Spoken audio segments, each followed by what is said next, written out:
Yumi, Claude, and Kate, thanks for being here and chatting with me in this hopefully not awkward way. It's fun to work together all the time, and this is the first time for us to just kind of sit here and hang out and chat about stuff. So thank you all for agreeing to do this on top of the pretty heavy holiday season we've got going on here. So this is for our tour to New York City, where we'll be hosting Perlman as part of his 80th birthday celebration, and he'll be playing some solo literature that he's best known for. But on our kickoff concert prior to leaving, each of you is going to be playing some of what Perlman is going to be playing all of in New York City. So let's start by asking each of you to speak about the pieces or the piece or pieces that you're going to be playing. And Yumi, we'll start with you. So I will be playing Dvorak's Romance. Mm-hmm.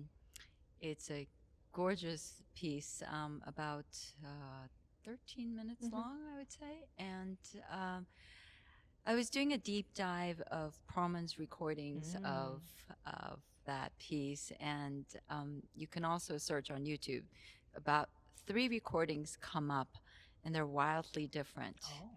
Oh.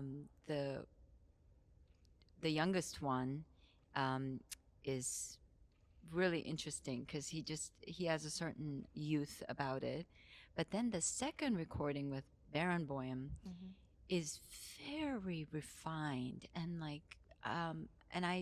makes me wonder if that was like Barenboim's influence. It's just very kind of just almost like textbook, you know. And I felt like he was very reserved. That's the word I'm looking for. And then there's another one with Boston Symphony and Seiji Ozawa, which I think he's most free and more what I would expect from him. And I don't know, I mean, for us to be preparing, in a way, the orchestra for these pieces, my question a little bit too is like, are we supposed to somehow channel Perlman? Well, that was going to be my question, actually. Like, how do you feel free to play as yourself, knowing that you're sort of previewing this concert that's happening in New York? You know. Well, ultimately, no. You have to just play how you want to. In fact, you know, there's never any real success in trying to imitate anyone. It fails. Right. And also, I think everything you do has to be authentic. So you need to just play it the way you want to. I mean, I'm sure Peter Ongen, our music director, will, you know, give us some guidance. But I'm just looking forward to playing this beautiful piece. I played it with the orchestra many, many years ago. And it's just such a treat. Yours is the longest of any of the pieces, right? At 12 or 13 minutes. And then Kate, you have a few Kreisler pieces. Do you want to talk about those? Sure. Go. Yeah, so I'll be playing 3 selections by Kreisler: the Schön, Rosmarin, Liebesfreud, and the Tambourin Chinois. It's really special for me to be able to step into this role, especially since I worked with Mr. Perlman for a couple summers at his program. So I have that sound just already in my head whenever I am playing pieces like this, especially Kreisler. I feel like is so just, it suits him so well. It's very free and improvisatory kind of in nature, but I still envision that sound in my head, just like that really rich, soulful, That's style. Cool. So that's cool. And you have a double specter hanging over you because you have Perlman's version and having worked with him, and then you also have Kreisler to look back to. Yeah. Do you feel like Brahms with Beethoven looking over your shoulder? A little bit, yeah. Okay. Like no pressure. Yeah, exactly. No, but I love Kreisler's music.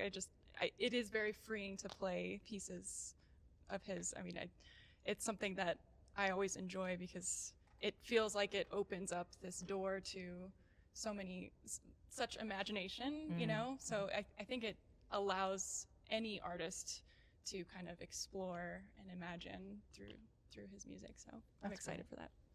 Wow. Thank you for that answer. All right, Claude. Well, we're down to you. Sorry. So you have this unique ability, Claude, to as a performer, to shift from classical style to jazz to tango. We've talked about a little bit in a previous interview, and so many improvisatory kind of genres. And here you have the sort of leaning toward pops element of this program. Can you talk a little bit about those pieces? Sure. So I will be playing the Scent of a Woman tango that was written by John Williams, actually originally by Carlos Gardel, the great tango vocalist and legend in our tango community.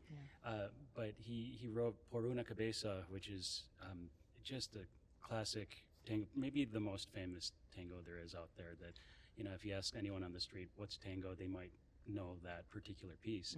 And it was made very popular by the movie Scent of a Woman with Al Pacino, with his famous dance scene.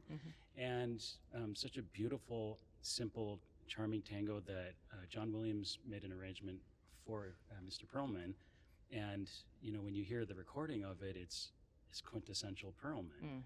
And so I would say that something that makes this concert so special, our preview concert and of course our tour to New York City, is that we are collaborating with one of the world's greatest violinists that have ever lived. And I think it gets kind of lost on us, when he's a good friend to the orchestra and to Right, Master we have Ungen. such an easy relationship with him. How Yes. can it be special anymore? Exactly. Yeah. But you take that for granted sometimes. But anything to do with Perlman is, it's unique, it's individual, it is just purely him. And as what Kate was saying with, just channeling and just hearing that sound, I think a lot of us grew up with that, in our DNA somehow. So, and a little bit of an aside,